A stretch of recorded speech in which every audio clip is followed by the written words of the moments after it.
Odisseo è steso per terra, vicino al focolare ormai tiepido.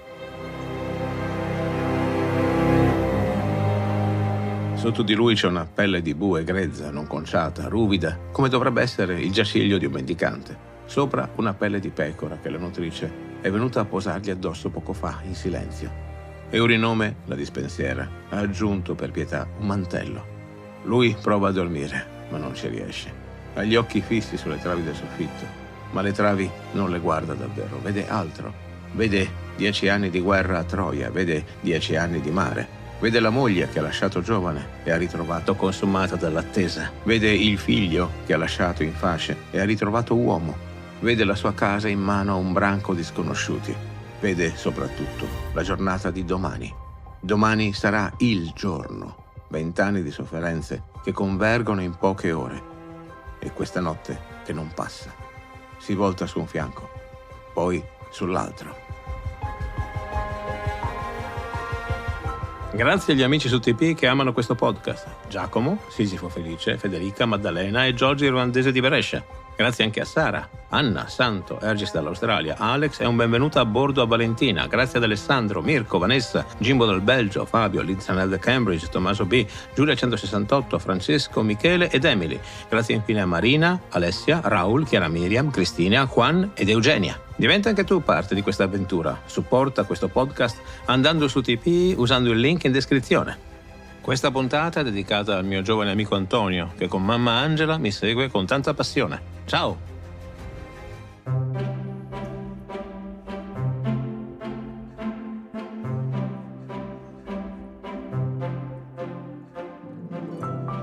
Questo che stai ascoltando è Mitologia, le meravigliose storie del mondo antico.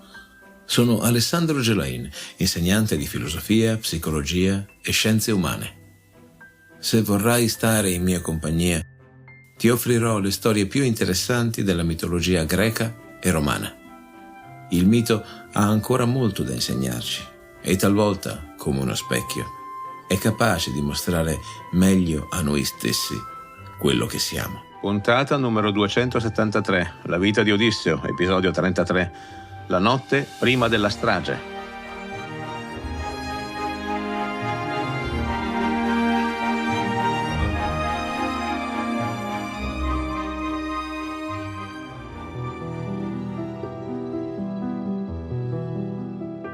Mentre Odisseo prova a dormire, dalla porta della sala escono delle ombre. Sono le ancelle infedeli, quelle che ogni notte da anni si infilano nei letti dei proci, nelle stanze degli ospiti. Escono ridacchiando, dandosi di gomito, scambiandosi battute salaci a mezza voce. Non lo vedono oppure fanno finta di non vederlo, l'uomo coricato per terra al focolare. Per loro è solo il vecchio mendicante, una cosa di nessun conto. Passano accanto a lui. Lui le guata da sotto la pelle di pecora. Le riconosce, una per una. Il viso di Melanto, che va a coricarsi con Eurimaco. Il viso di un'altra, e un'altra, e un'altra ancora. Memorizza ogni faccia. Quando verrà il giorno della resa dei conti, queste donne dovranno rispondere di aver tradito la padrona.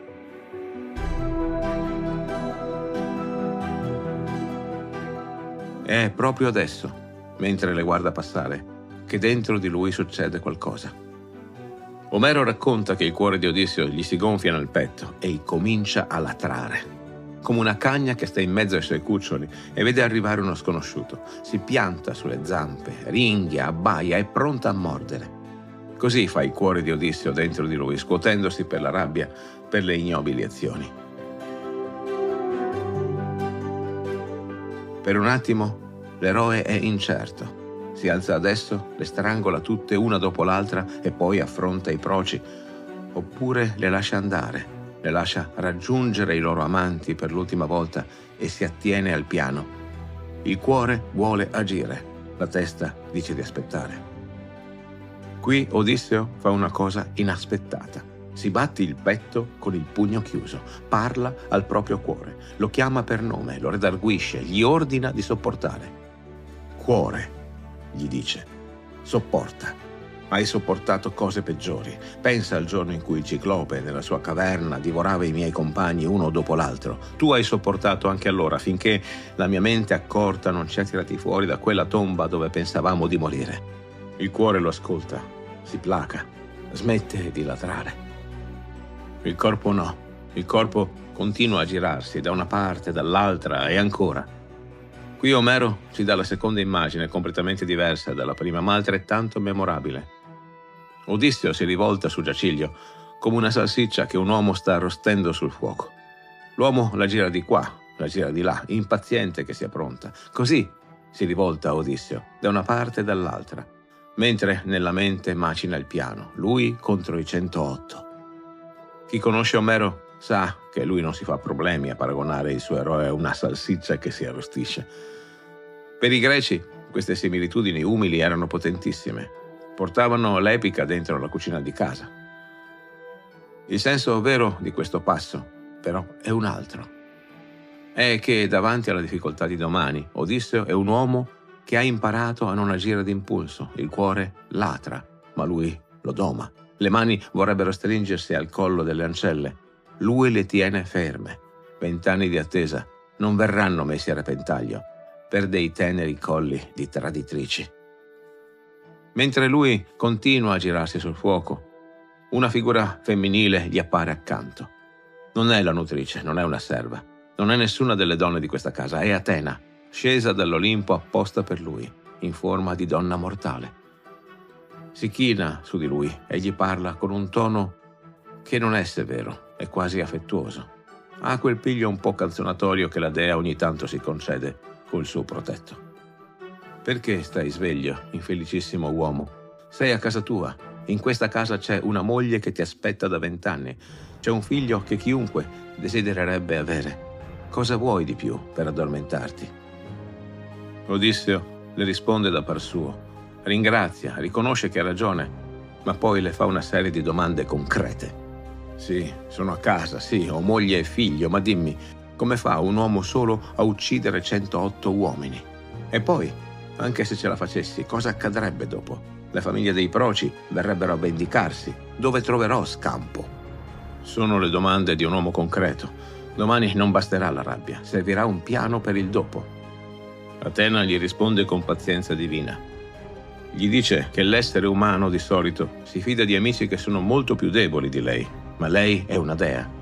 Anche se 50 schiere di nemici lo circondassero, lui riuscirebbe lo stesso a portare via le loro vite, le greggi e pure il bottino.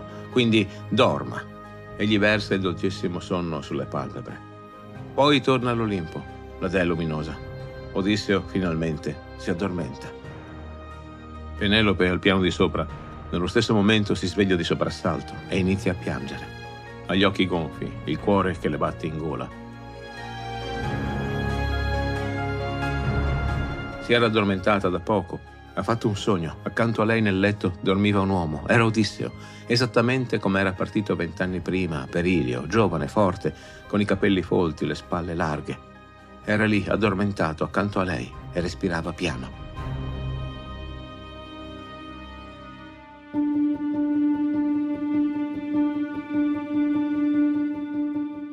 Per qualche istante dentro il sogno, lei era stata felice. Una felicità antica, di quelle che non si ricordava nemmeno più. Aveva pensato, è tornato. Anzi, non è mai partito. Tutto questo dolore è solo un sogno. E questo è il vero risveglio. Poi il sogno è finito. Penelope si è ritrovata a guardare il soffitto buio della sua camera da sola. Il sogno era un inganno. E la realtà è che lei è qui, sola, e Odisseo non è accanto a lei. Domani dovrà sposare un altro uomo. Cominciano a scendere le lacrime, silenziose, lente, di una persona che da troppi anni piange per le stesse cose. Si alza a sedere sul letto, resta così per un po' a piangere senza singhiozzi.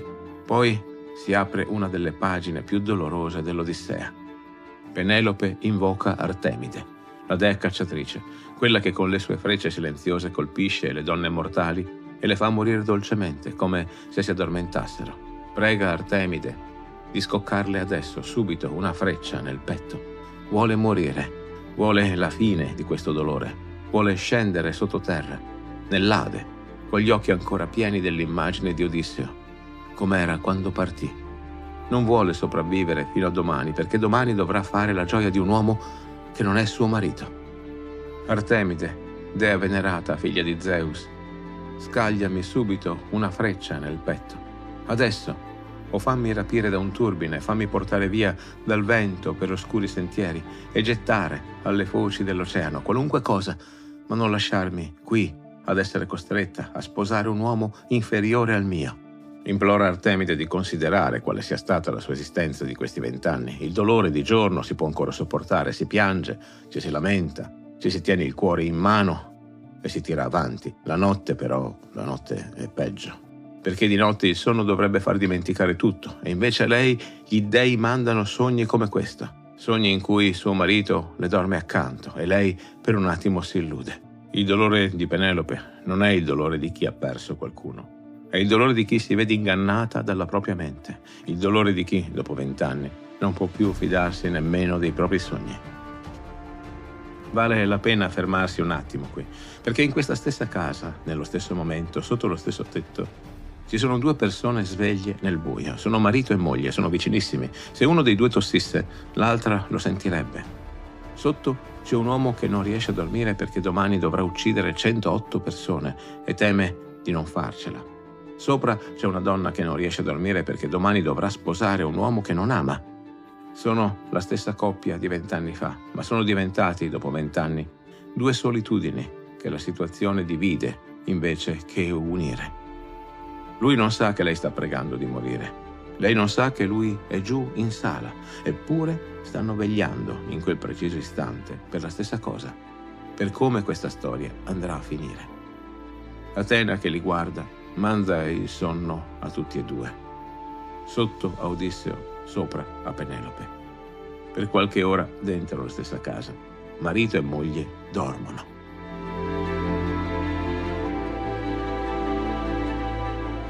Quando l'aurora apre il cielo, Odisseo si sveglia, si alza, raccoglie le pelli su cui è dormito e le ripone con ordine. Esce nel cortile, alza le mani al cielo e prega Zeus. Chiede un segno. Se davvero gli dei lo hanno riportato a casa per fare giustizia, gli mandino oggi un segno. Da un cielo limpido, senza una nuvola, scoppia un tuono. Odisseo sorride dentro di sé. Eccolo il segno. Quasi nello stesso istante, dentro la casa, una donna che sta macinando il grano per il pane del giorno alza la testa. Ha sentito anche lei il tuono. Si ferma con la macina in mano e dice ad alta voce: «Questo tuono, da un cielo sereno, è un segno. Possa Zeus far sì che oggi sia l'ultimo giorno in cui io macino grano per quegli uomini odiosi».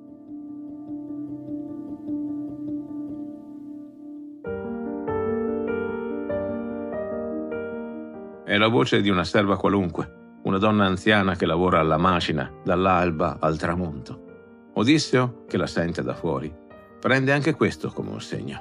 Da 2 parti diverse, un tuono e una voce gli stanno dicendo la stessa cosa. Oggi è il giorno. La casa intanto comincia a riempirsi. Le ancelle preparano la sala per il banchetto. Eumeo arriva dalla campagna conducendo i suoi maiali. Filezio, il bovaro, arriva con una giovenca sterile e capre grasse destinate ai proci. Filezio è un personaggio nuovo, non l'abbiamo ancora incontrato in questa serie. È il pastore che si occupa delle mandrie di Odisseo nelle isole vicine. È un uomo della stessa pasta di Eumeo, un servo che è rimasto fedele al padrone scomparso anche quando essere fedeli costava caro. Quando vede il vecchio mendicante seduto alla soglia, Filezio si ferma. Lo guarda a lungo, poi gli si avvicina e gli prende le mani. «Salve, padre straniero. Possa essere felice il resto della tua vita, anche se adesso vedo che soffri. Ti dirò una cosa. Appena ti ho visto, mi è venuto da piangere. Mi sono ricordato di Odisseo, il mio padrone, che adesso, se è vivo da qualche parte, sarà ridotto come te, vestito di stracci, in giro fra estranei. Che gli dei lo riportino presto a casa, prima che mi tocchi cambiare padrone». Il vecchio mendicante ascolta. Filezio non sa di stare parlando a Odisseo. Gli sta dicendo in faccia che lo aspetta e che gli vuole bene. Gli sta dicendo, senza saperlo, che è dalla sua parte. Odisseo trattiene la commozione, risponde piano, senza svelarsi. Gli dice solo con voce calma: «Bovaro, mi sembri un uomo onesto. Stai tranquillo. Te lo giuro su quei numi e su questa tavola di Odisseo. Prima che tu sia uscito da questa casa, il padrone tornerà e vedrai con i tuoi occhi la fine dei Proci.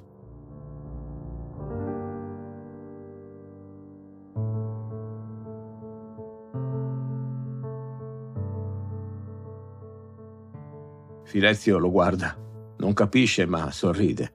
Dice solo: possa Zeus mantenere la tua parola. Poi va a unirsi a Eumeo. I due servi fedeli si scambiano un'occhiata che Odisseo dentro di sé registra. Alla resa dei conti, questi due saranno con lui. Mentre il banchetto si prepara dall'altra parte della reggia, i Proci stanno ancora discutendo se e come uccidere Telemaco. Lo hanno mancato una volta per via dell'agguanto fallito.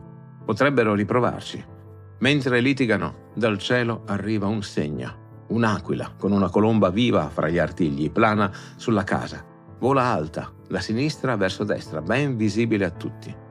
La colomba si dibatte nelle zampe del rapace e non riesce a liberarsi. Anfinomo, il più bello dei Proci, alza gli occhi, capisce. Dice ai compagni: non parliamo più di queste cose. Questo è un segno contrario, pensiamo a mangiare. Telemaco non va toccato. Gli altri lo ascoltano, controvoglia. Per oggi, almeno, l'agguato è rimandato. Ma il prodigio l'hanno visto. E tu, che osservi la scena da fuori, sai quello che i Proci non sanno. L'aquila e la colomba sono già passate in altri momenti dell'Odissea.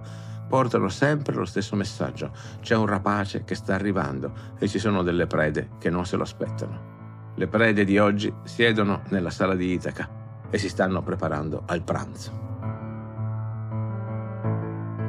Il pranzo dei Proci è quello di sempre, ma con una differenza. Telemaco questa volta fa accomodare il vecchio mendicante alla soglia in disparte, con una piccola tavola davanti. Ordina ai servi di portargli la sua porzione di carne come a tutti gli altri. Annuncia in modo che lo sentano bene tutti: questa è casa di mio padre Odisseo. Chi tocca l'ospite fa i conti con me. I Proci lo guardano. La frase di Telemaco è una novità. Il ragazzo fino a ieri sopportava in silenzio ogni minaccia. Antino, il capo dei Proci, lo zittisce con una battuta sprezzante. C'è però uno tra i Proci che non sopporta questa nuova autorità del ragazzo. Si chiama Ctesippo. È uno dei più volgari del gruppo, uno di Same, ricco e malevolo. Decide di umiliare l'ospite davanti a tutti per dare una lezione anche al principe. Si alza, prende dal canestro una zampa di bue cruda, la solleva, annuncia con voce grossa: anche io voglio fare un dono ospitale al mendicante. Tieni, vecchio, ecco il mio regalo. E gliela tira addosso. La zampa di bue vola attraverso la sala. Odisseo con un movimento istintivo della testa la schiva. La zampa sbatte contro il muro e ricade sul pavimento. I Proci scoppiano a ridere. Odisseo non reagisce, sorride. Telemaco invece scatta in piedi.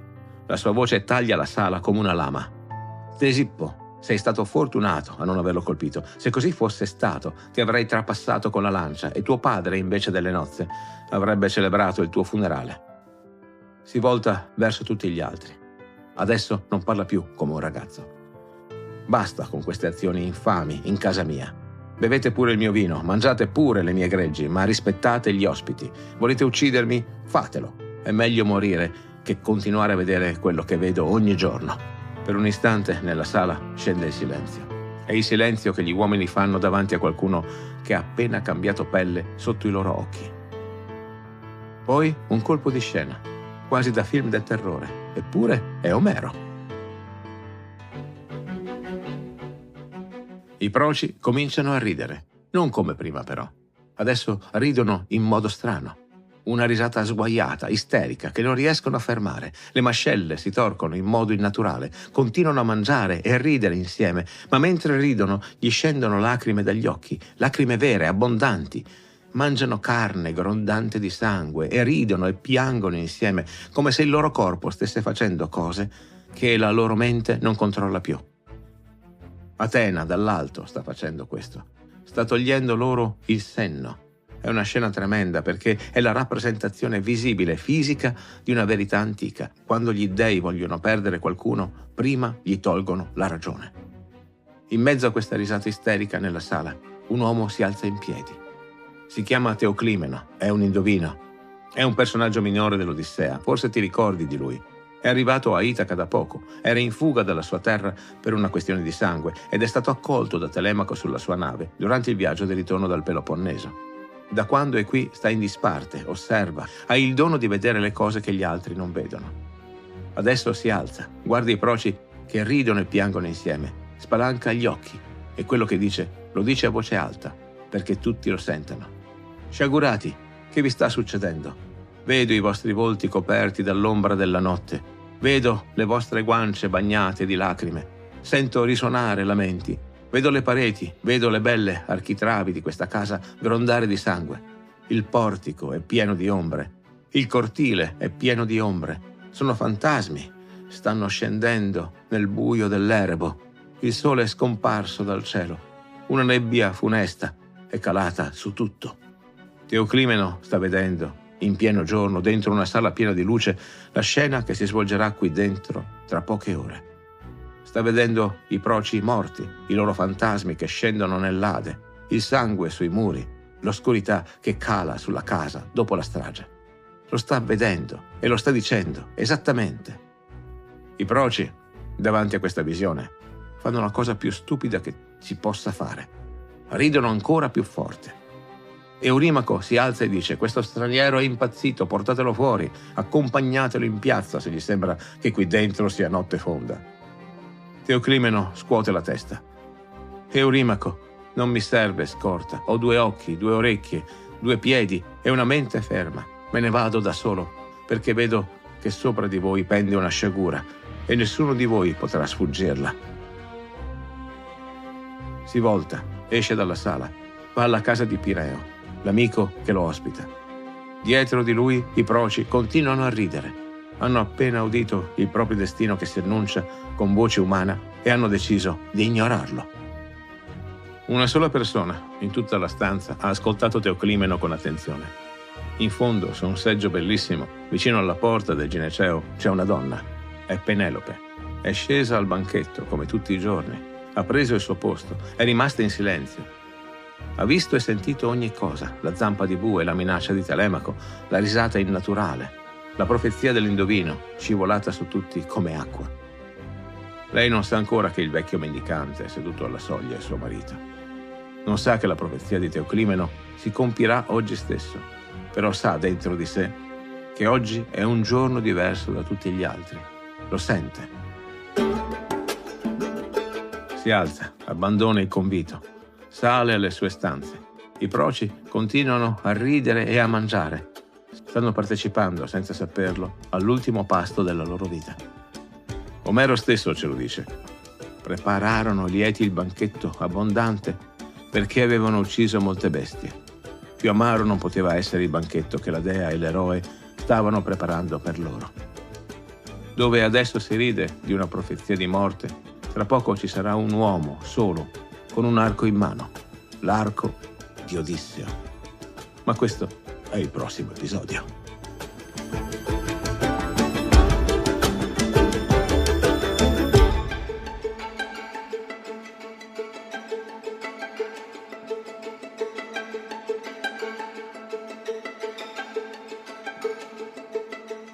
Fatti sentire, la tua voce è fondamentale per questo viaggio.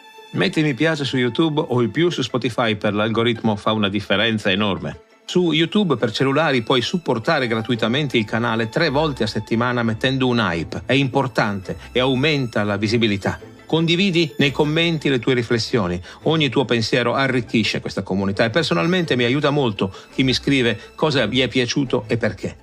A proposito, ti è piaciuto questo episodio? E suggeriscilo a chi potrebbe apprezzarlo. Non c'è gesto più sincero per far crescere insieme questo progetto. Pensa a quella persona che conosci e che ama le belle storie. Ecco, proprio lei. Falle un regalo, condividendo questo o altri episodi. Iscriviti per non perdere le prossime storie che ho preparato per te. E lo sai, ne arrivano di bellissime. Questo è Mitologia. Io sono Alessandro Gelain e ti aspetto sulla tua piattaforma d'ascolto preferita.